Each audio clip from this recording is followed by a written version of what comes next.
Hello, this is Victor. I'm here with a new Ask Victor video. So we are now more or less average middle of the month, and I decided to do now the Ask Victor. So these is the videos where I answer questions from the month before. So normally I will ask you to leave questions for the next month, and more or less between the 14th to the 16th, 17th, depending on the month, but more or less in the middle of the month, I will answer the questions. All depend on how many videos I have and what are the topics I want to talk about.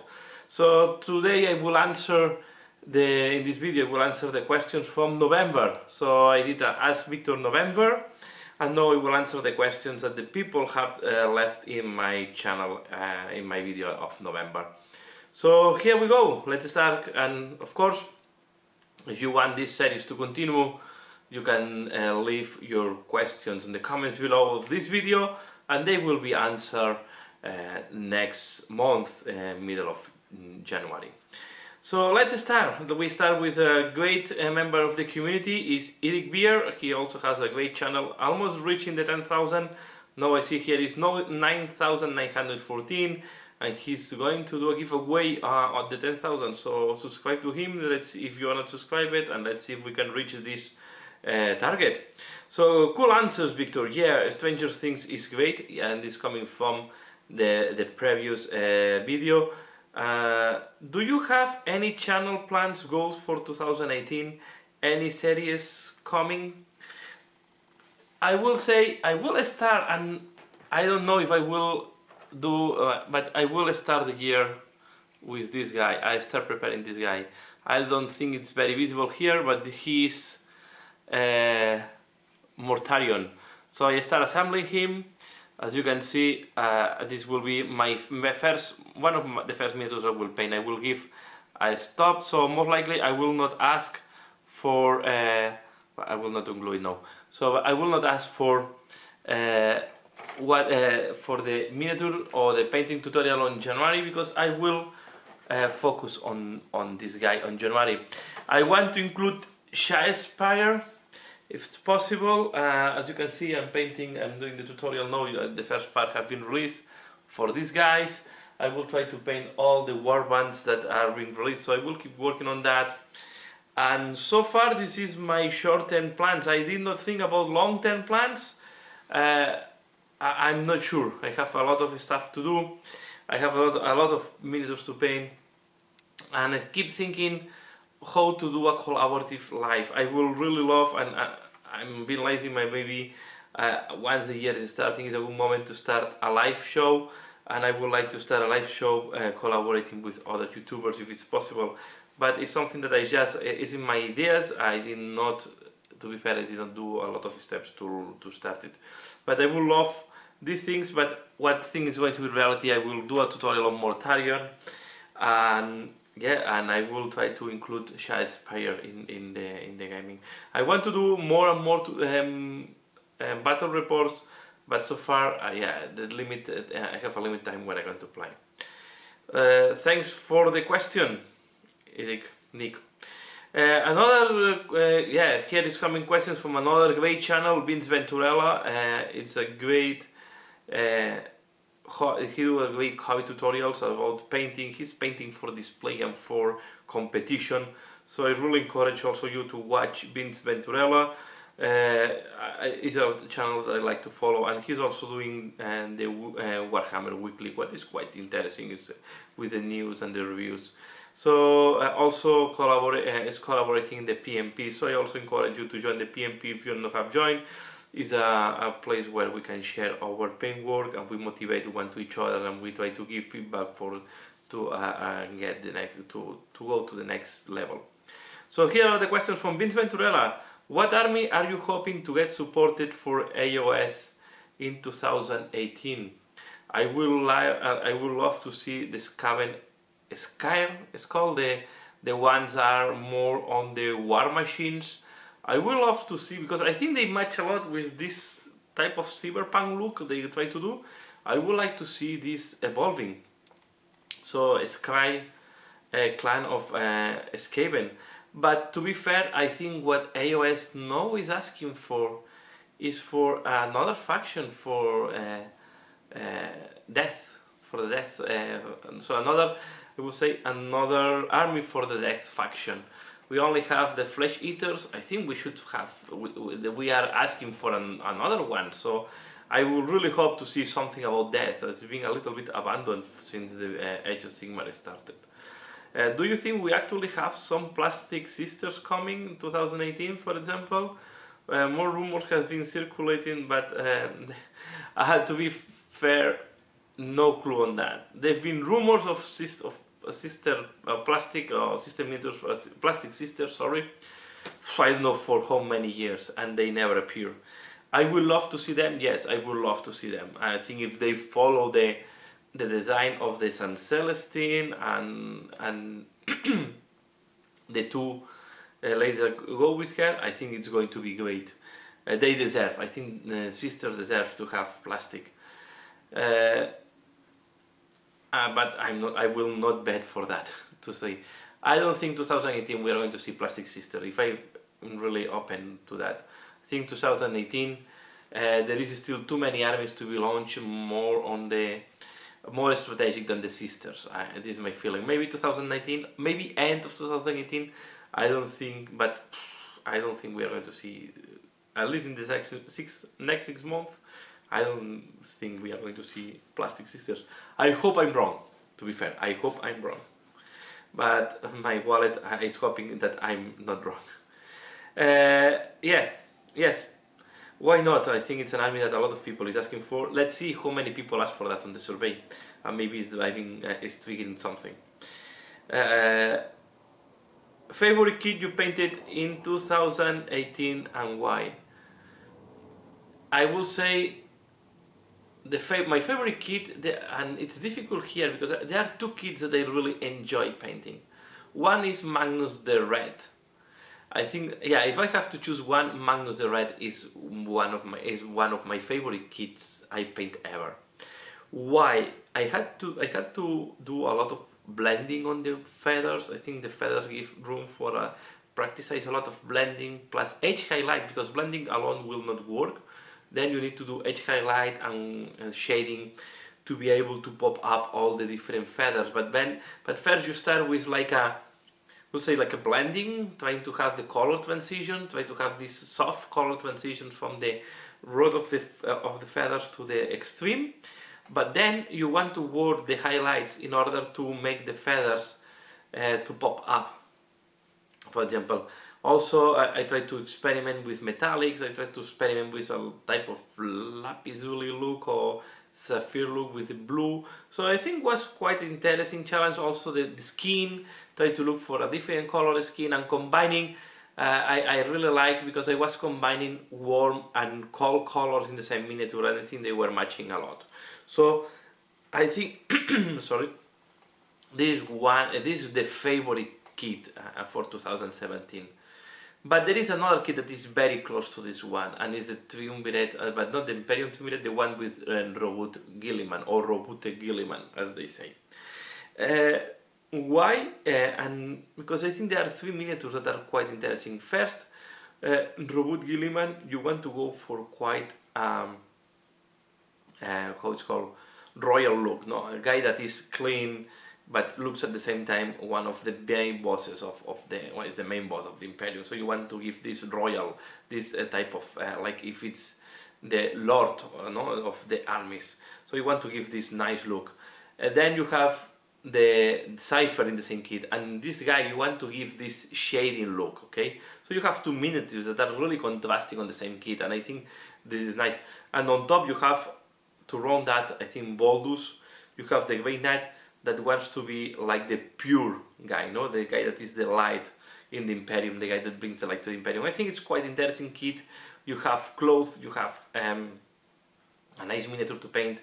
Definitely go with the helmet for Robot Gilliman, but I think it's quite interesting kits as well. So, but if I have to choose for one, I will say this one is going to be for 2018, Magnus the Red, because I painted on 2018 although the kit was released in 2017. If I have to choose a kit released in 2018 that I painted in 2018, then have to be Robot Gilliman, the kit of Robot Gilliman.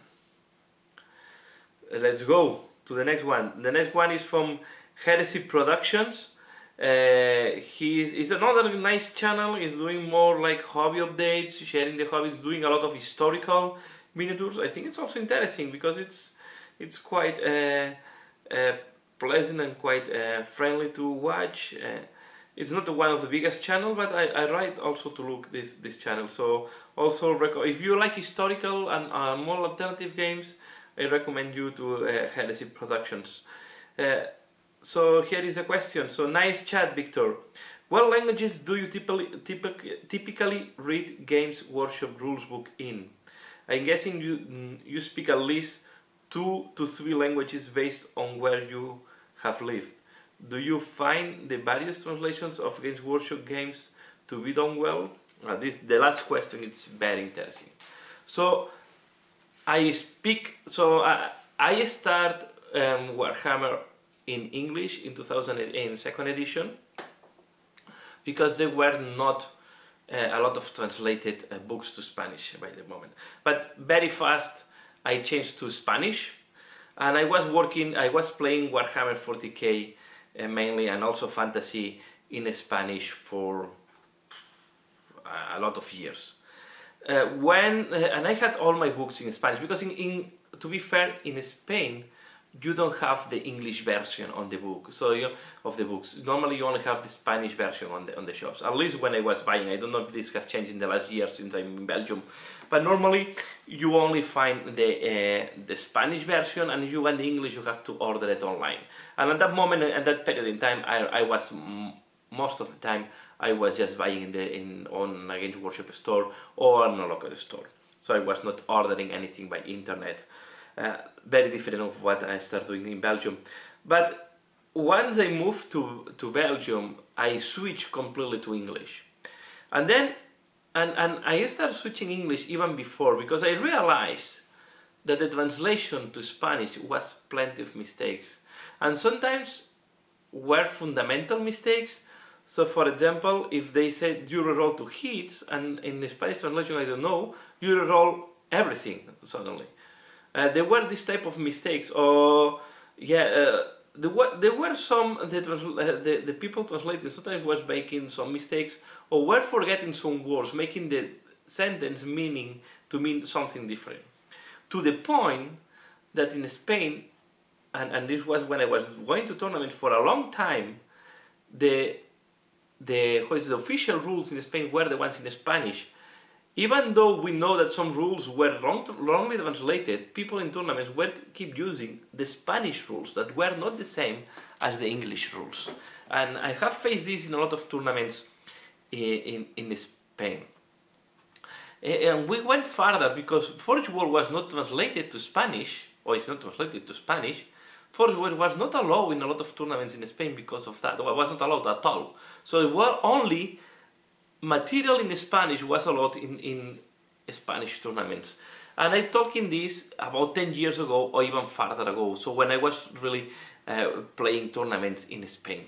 Okay, so this was when I was in Spain. Once I moved to Belgium, I changed completely to English, and I read completely everything in English.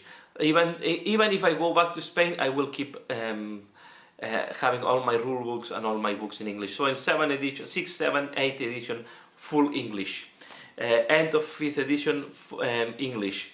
Age of Sigmar, full English. So I like more know the English. And now I realize that even the codex that they are translated in Spanish are lighter. They don't put a lot of the fluff. So, and this is a big complaint we have.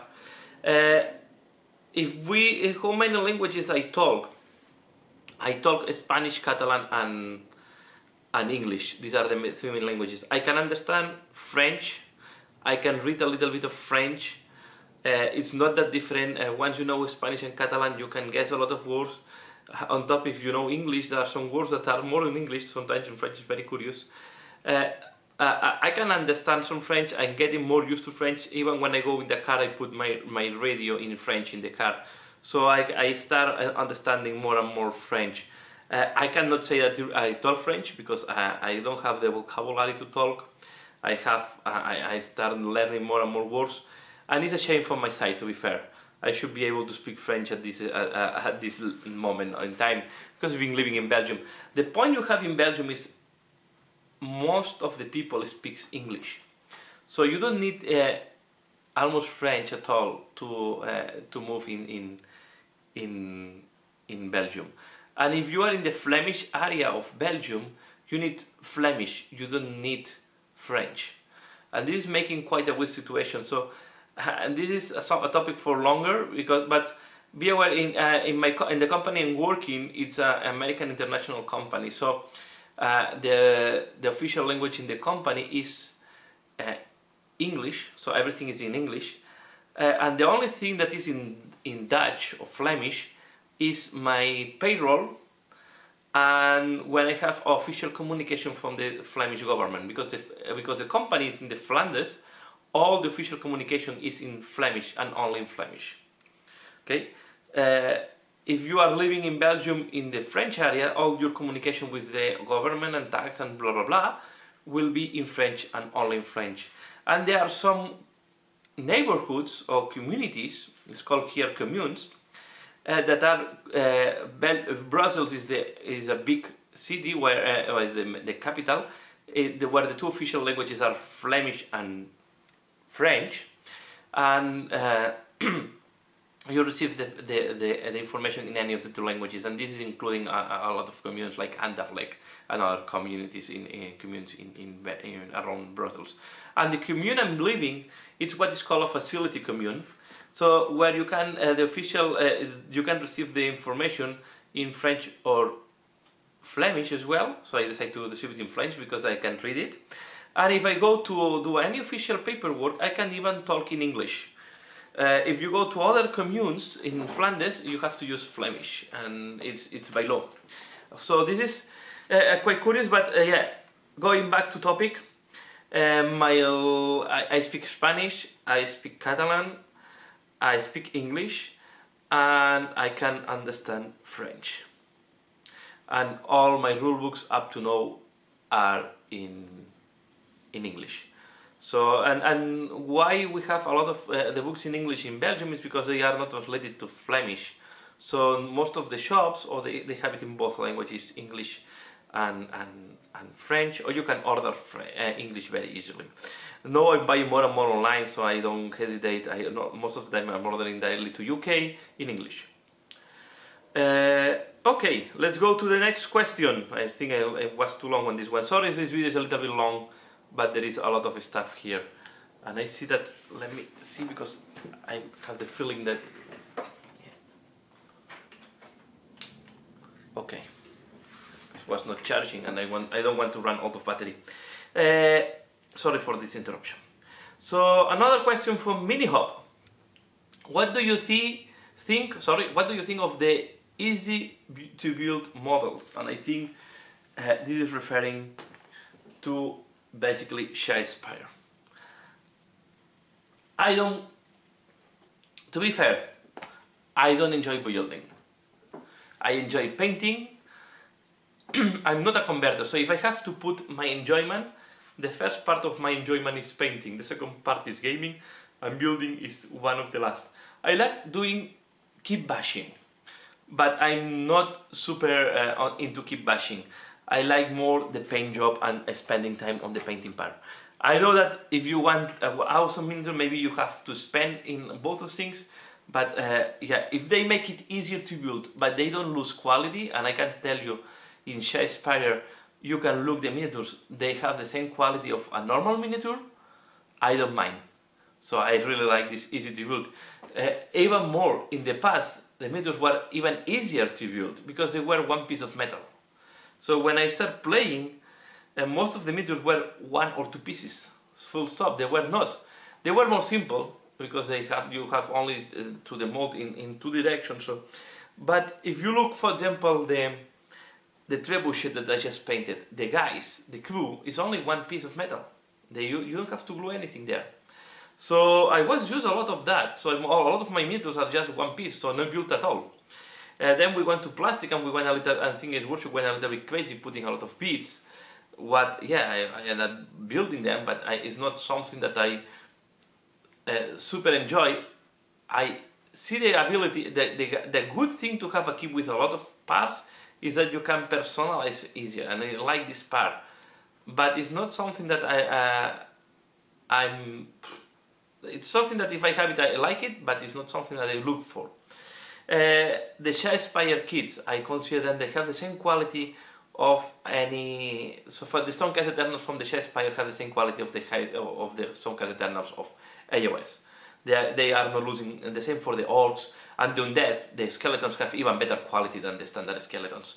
So I will say you can have great quality with easy to build miniatures today. So I think Workshop is doing something great on that. There are 2 pieces to be assembled, and I think they look great. These miniatures are also easy to assemble. These are from the, and these miniatures looks awesome. The level of detail they have are really good, and I will not have any complaint. This is another miniature easy to build, and sorry, it's black, but this is the Blood River is not missing any type of detail. So I'm in favor of that. If it's, and I think it's great to have them because it's making the, so it's breaking one of the barriers, so it's making the introduction to the hobby easier for people that is new. So the easier we can make the entry level, the most players we can have. I think the key is to have easy kits. So I like this thing, okay? I love this kit. This is a really quite a complex kit that you have to take with passion, and you have to be careful how you assemble to be able to paint it. This way, for example, I don't glue this part, okay? I'm not gluing this side, so I can able to paint. And I'm just checking that everything is matching together, and just putting with glue tack to see that everything is matching together, okay? So I like complex kits because they can have for complex miniatures like big monsters. But I'm also happy to have kits like that is only 2 pieces. I'm also happy to have kits like the Shire Spire that is you don't need even to glue. I did not glue my Shire Spire miniatures and they look great.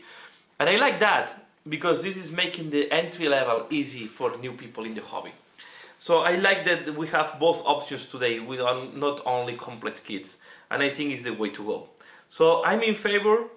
And as far as they don't lose quality, and I have not seen that so far, I'm really in favor and I'm enjoying them. Another question, RGT third. Do you have art background? How did you start out as a miniature painter? I don't have any type of art background. My studies are on physics. So nothing further, I think, from the art. I was more appealed by maths, science, and physics than by art when I was a kid. I always like it to paint, but I think I always like it to do activities, relaxed activities. So I'm never been a sportman. Okay.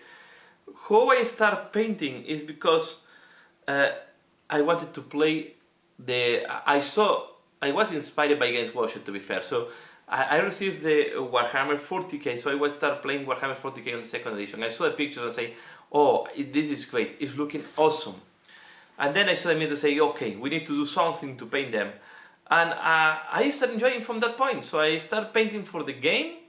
Say, okay, I want to paint very basically to have the miniatures painted for the game. And the more you start painting, the more I feel engaged and the more I enjoy painting. And I think all my, I will say, all what I learn is by practice. So I don't have any art background. The only thing is I like to, I know a little bit about the color theory, but not too much.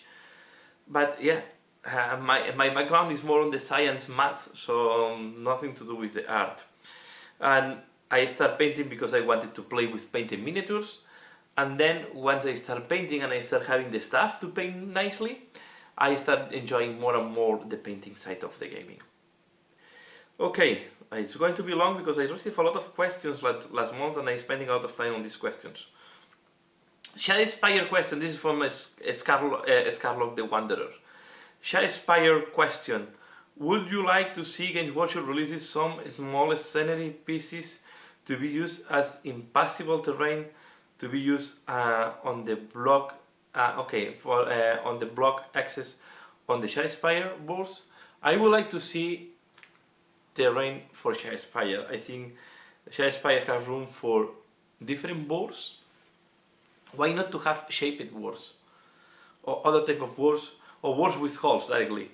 And yeah, and I think it's great to have sorry, if in future they put rules to put impassable access and make the terrain more difficult. I think and I think maybe they will launch another type of kit in future with board and new pieces for the board. Who knows? I guess you put a kit with cards because the game will need cards. So you put a kit with cards, board, and pieces for the board to add more depth. It's too early because the game only being there for some months. I think after 1 year is when you can start thinking on adding more to the board. But so far, yeah, why not? Then we go to AOS question from also Scarlet the Wanderer. With no limits to your imagination, which kind of new AOS faction would you like to be released in 2018? In which alliance? Which kind? Close combat, lots of magic, lots of shooting?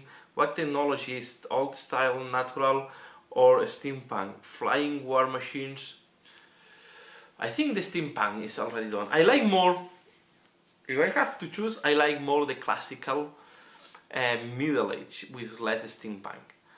But if I have, for example, I would like to see, we have seen things that is a high magical thing, but why not to see a faction on the elven side that is hyper magical, that everybody have magic.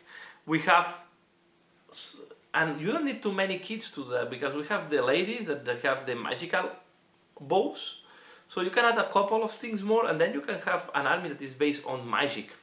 No, where everything is like a mystic and magic. I would like to see something like that. But as I said before, I think what we are missing on AOS is death. And death is also magic, necromantic magic. So for me there are two things that they can explore on death. We can have like a vampire type of army where we have the big vampires with magic, then you can mix necromantic with magic and really have strong vampires and more true vampires and maybe humans that are like half vampires, right? Or you can go for a full lich skeleton type of look, like the death rattle. I think we are missing a death. From destruction, this is more weird. I would like to see from destruction something about the goods. We have the ogres, we have the big iron jaws. I think we are, and we have also the savage orcs. The how it's called this? I don't remember now the name. The bone breakers are called. I don't remember. Sorry for that.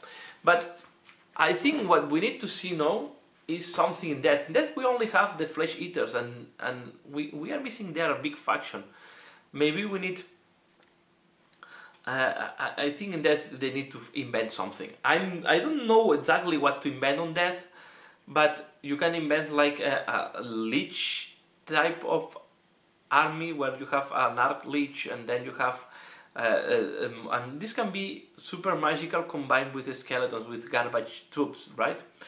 Or you can have more like a super strong, more on the ever chosen, but for death with more on the vampire side. No, we have the blood knights, so we can have something like that, and then we can explore from there. We can wait not to have an army that is based on vampirism. I think this can be interesting. But I think they will not follow anything that is based on the standard mythology in AOS. And the reason is because if they deviate from the standard mythology like they did with the flying dwarfs, then they can create their own IP and they can protect better the IP. And I think this is the reason why they don't want to follow hard standard fantasy, and we are going to see more type of weird evolution of the factions.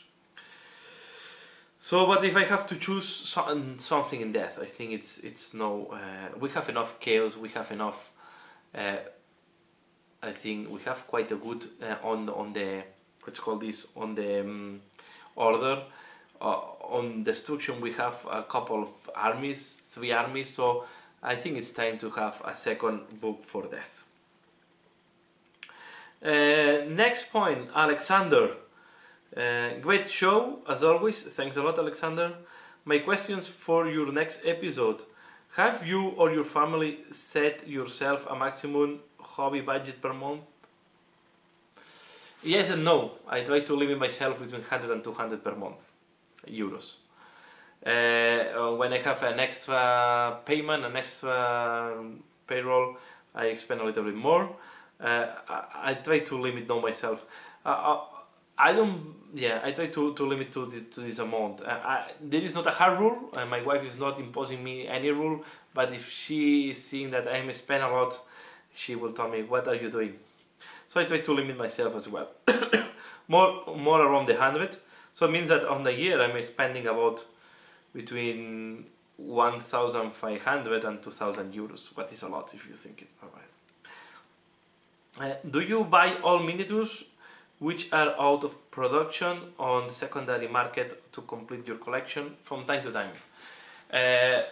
My last buy were some Bretonnian. I have Dogs of War, and from time to time I look in eBay what I can find, and I was surprised because I find from time to time some regiments of renown that are quite cheap if you keep watching and watching and watching and watching. So, but to be fair, in the last year I stopped doing that. I did that for the previous years. In the last year I stopped doing that. Games Workshop is releasing so much material that I don't have time to go for all miniatures. And I'm thinking, I need to think for the future how I want to rationalize the growth of my armies. More likely will throw some of my armies, I will not let them grow more, and I will focus on the new armies. But yeah, yes to that. So I like to see, and if I see some more miniatures that are like have given me old memories, I will most likely try to buy them. Do you plan investigating in another range of colors, war paints, scale 75, or we will stick Citadel as a complete range? I use Citadel because it's what I'm familiar with. I used to use model color in the past, but I was not that impressed. And what I'm start liking a lot are the scale 75, but they are not easy to obtain, so I need to buy them by eBay. By e-commerce, no more likely by internet. So a scale 75 is on my look, and I start using a scale 75 more and more on metallics, because I think the silvers they have are thinner and nicer than the from Games Workshop. The grain, the size of the particles are smaller and they look thinner. I don't go for liquid metal of model color. I don't want to start messing up with different solvents, so I give up on that. I have some model color for very weird colors, like fluorescent yellow or something like that. But to be fair, yeah, I'm super familiar with Citadel. I think the problem I have is I'm just buying by internet, and then you get to stick to the colors that you are common. If you go to a shop and you see other ranges, then you get more motivated to change to other companies. I have to find a good hobby shop where I can have more opportunities for different ranges. Last question. It's not really a question, but fits of the topic of the. Will you show? Will you show as your hobby area how you storage your miniatures? You show some part of your collection in early videos, but I will be nice to see all as a whole. Sharing all my collection is hard. There is a lot of stuff out there. I will try to yeah, let me remind me if I don't do it. I did a video where I was showing what is inside of each cabinet, opening the door of the cabinet and showing better without the reflection. If you have seen my last video, you will see that I have a huge collection. So just making a video to show all my chaos army, it's taking me a full day between taking the miniatures out, filming and keeping them in and keeping back the miniatures. Just moving all these miniatures it's taking for me some hours of work. So this is what I'm sometimes lazy to do really video to show all my chaos. And on top I need half gaming table to display my chaos army. In the last time I was using a 4x4 table to be able to display my army. I now have got since then, so most likely I will need a 5x4 table, something like that. So I hope this answered your question, and if you want, I will try to link in the answer below in the comments the one that I share all my collection opening the cabinets. Thank you for your reply, Victor. These are fun videos and I enjoy your perspective. How do you prioritize your painting and keep yourself motivated? Let's go step by step. How I prioritize? I have a table and I randomize. This is my way to prioritize. I like to paint them all. This is how you keep motivating, changing, not getting so changing from army to army. So you have seen I have painted some Bretonians, and then I jump to the orcs. It's fresh air, and then I will go back to the Bretonians to finish. When I was painting the Stormcast Eternal, I was doing other things in between. When I was painting the Genestealer Cult, from time to time I do something different. This is keeping me motivated. The other thing that is motivating me a lot is I go to the room downstairs where I have all the displays. I watch my armies, and then I see, okay, I have now to paint these guys. This is another way to keep motivating. And the last thing to keep motivated is when I see the miniatures in the White Dwarf, in internet, in any of this channel, in any other channel, and I see the paint job of other people. I say, oh, this looks amazing, and I want also to do that. So this is my way to motivate it. Drive change. Don't get stuck. It's tiring and it's demotivating when you have to paint 200 Skavens. Okay, if you have to do Skaven army, divide it in small portions, and from time to time, and give presents to yourself. Okay, I paint 20 slaves. Now I will paint a nice war machine that makes me happier.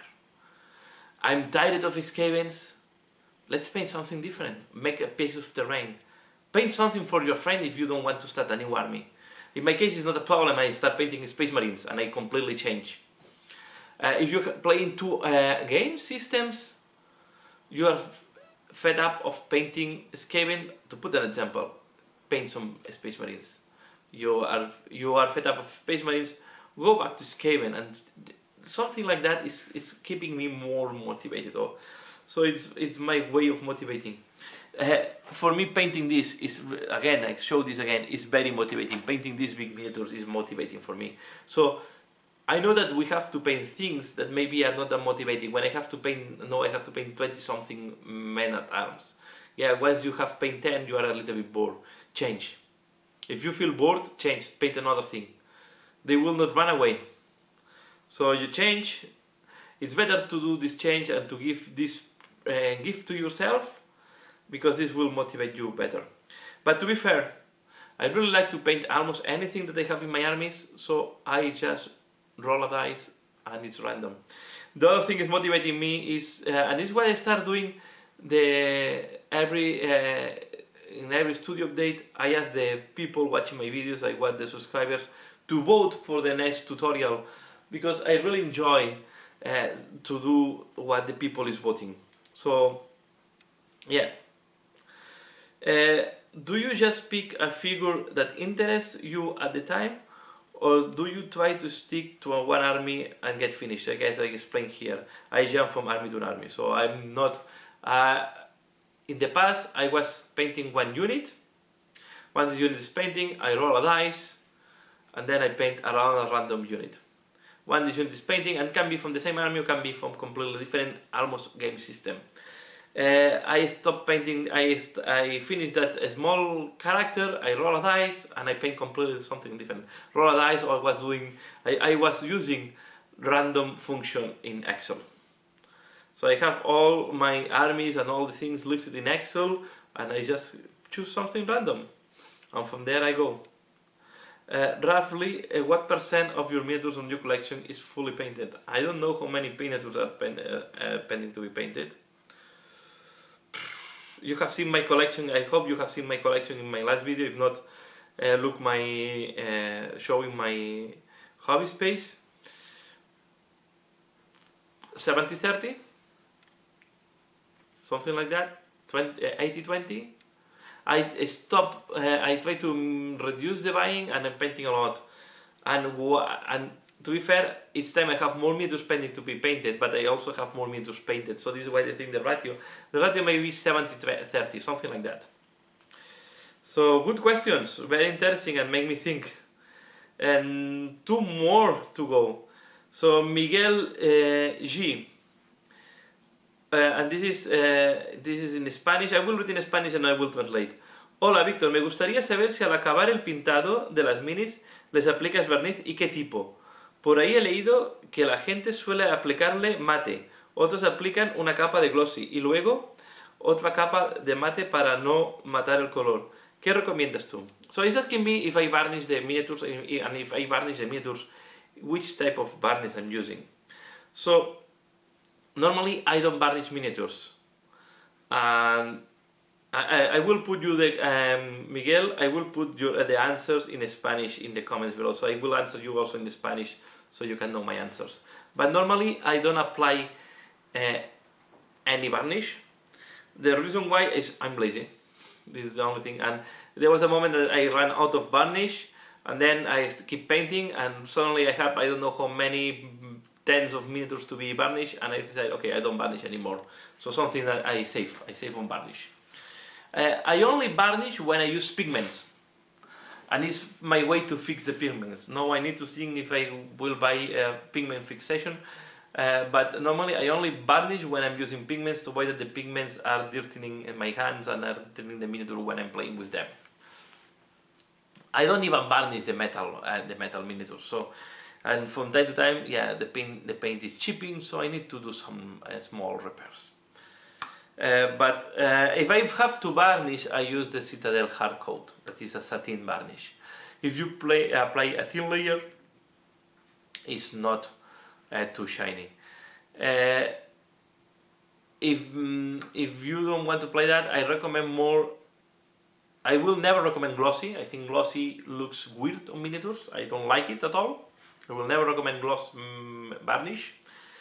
If I have to recommend one, I go for a very low satin, so a satin that is not very glossy, or matte, and always a thin layer. So this varnish you have to be super careful, because if you spoil your work is when you have finished, and this is really careful. Practice before varnishing your paint work. Then say, muy buenos tus vídeos, tanto por calidad de pintado como por ir paso a paso sin cortar metraje mientras pintas. Tu Belacor y Gilliman me van a ayudar bastante a la hora de pintarlos, sirviéndome de guía, ya que llevo muy poquito pintando. Los vídeos me vienen genial. Lo único es que los vídeos más antiguos no vienen con la opción de subtítulos, pero bueno, como vas mostrando los botes de los colores a cámara, se pueden seguir bien. Okay, so he's telling me that he's very happy with my videos. He's new in the hobby, and yeah, he's really liking to follow my Belacor and my Gilliman tutorials.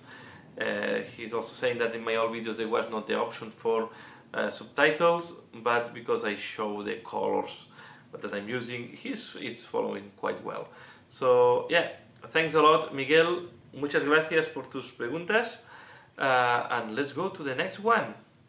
So the last one is from Sir Artichoke Darlington Bamford III. So this is quite a long name.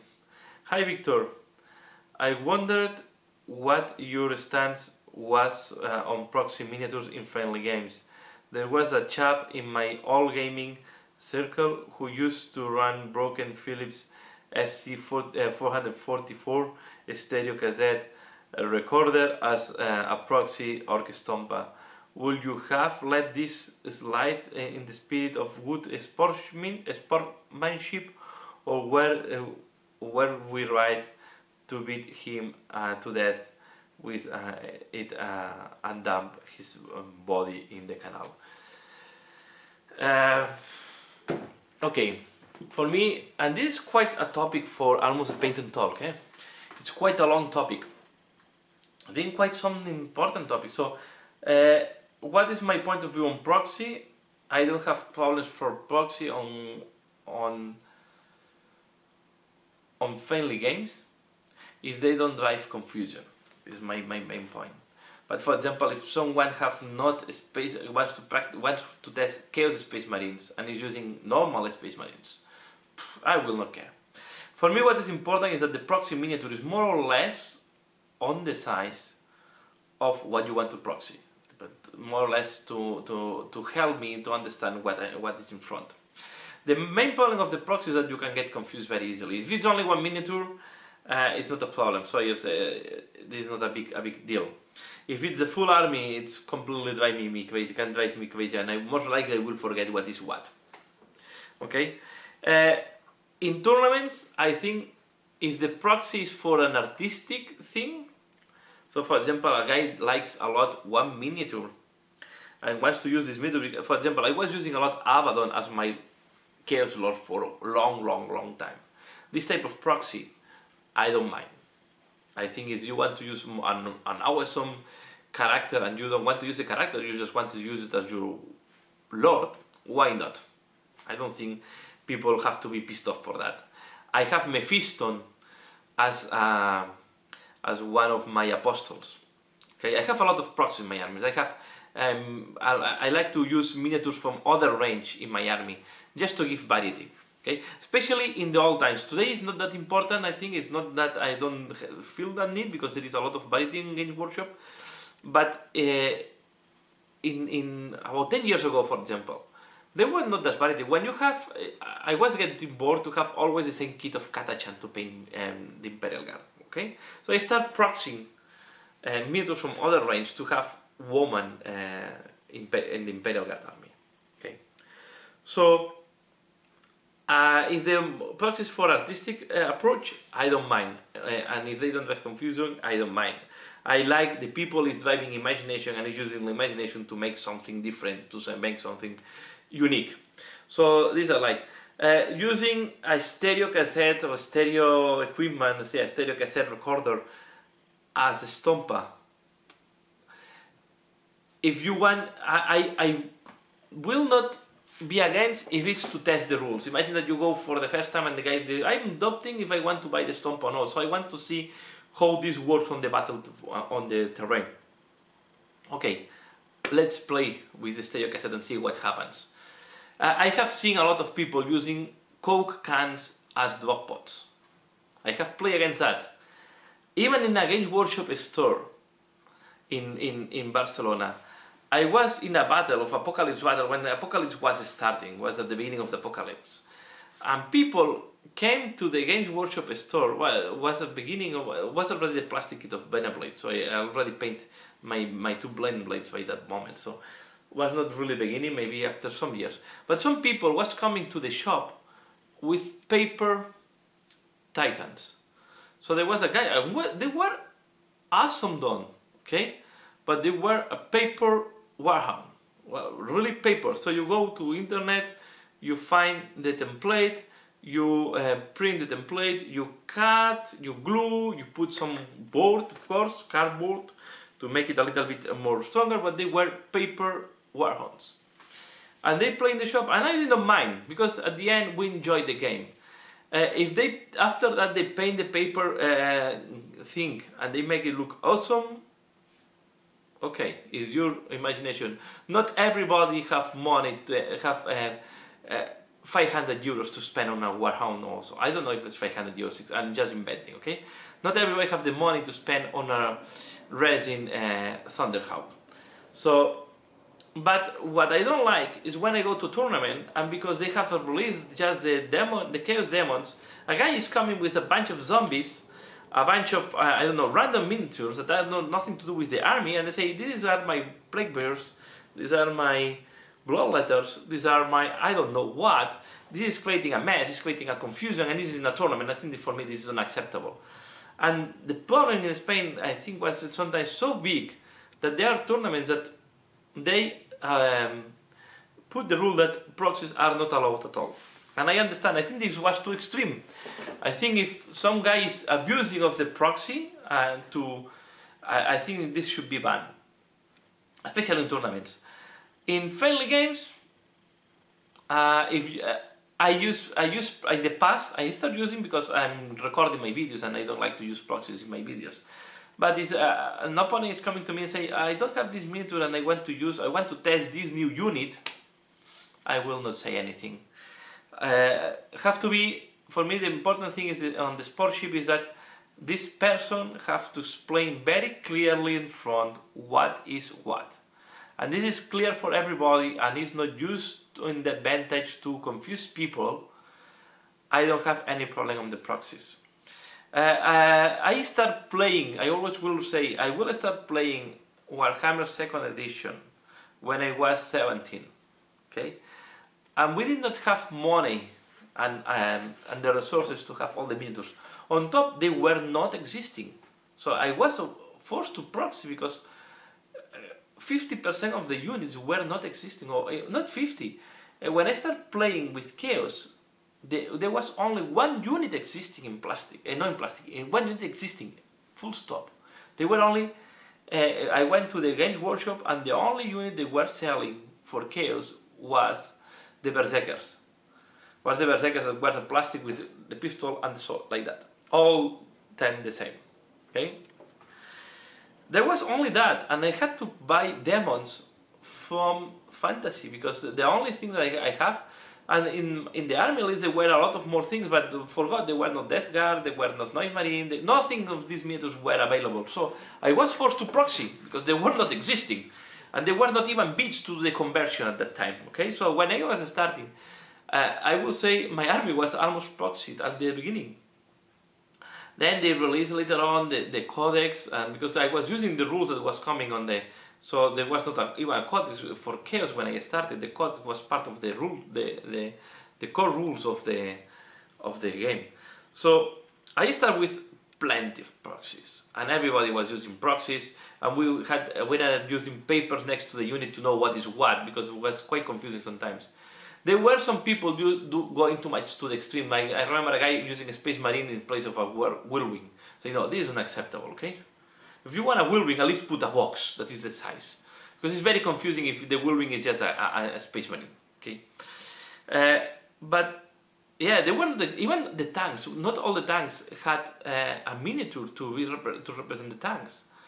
When they do what was the Orc War Wagon, there were rules for that, but there were no miniature. The miniature is take what you can. You can put as many orcs as you can on the war wagon, and if you move, when you move the war wagon, one of these orcs are falling from the war wagon, this orc is dead because he fall from the war wagon. This was the rule of second edition for the war wagon to transport. So, and there was not, you were able to do the war wagon that you want. You go to the toy shop, you buy the first truck that you want, you make some changes, and this was your war wagon. So, what I want to say is, second edition, Games Workshop did not have the range of miniatures that they have today. So we were forced to proxy. Third edition, the same. Most of the units did not have miniatures to represent, or we had to really do keep bashing to represent the miniatures. So, and I understand when someone is starting and want to experiment new rules, they need to do proxy. So I put the rule myself, I will not use proxies, and I only use painted miniatures. But I don't want to impose my rule to my opponent player, and I hope this makes sense. Then, if this guy is using the stereo cassette for 2 years and keep using the stereo cassette, maybe, or you ask this guy to buy a real Stompa, or this guy can try to use some craft and try to make something that is not a radio cassette. Or maybe the next birthday, all the friends together buy a stompa to him. Because to be fair, yeah, I can accept the radio cassette 1, 2, 3 games.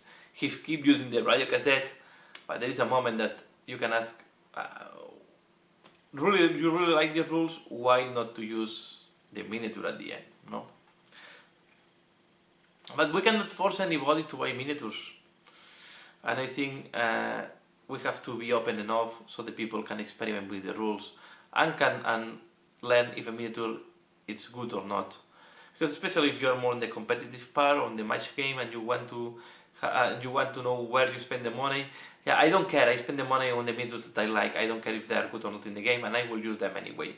But there is people that is more oriented on the gaming, so I can understand they want to know if a miniature is good or not on the game before using that.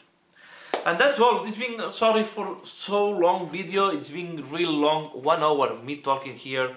1 hour that I'm not painting. Now I will jump into my painting bench. I will try to keep working on the orcs. I hope you have found this video interesting. I hope you like my answers. Please, in the comments below, leave the questions that you want for the next month. And yeah, and I'm really glad to have so many questions. I really enjoy, and maybe some of these topics can go longer for a more in-depth video about opinion. But I hope this has been interesting for you. As usual, thanks a lot for watching, and see you again later. Bye.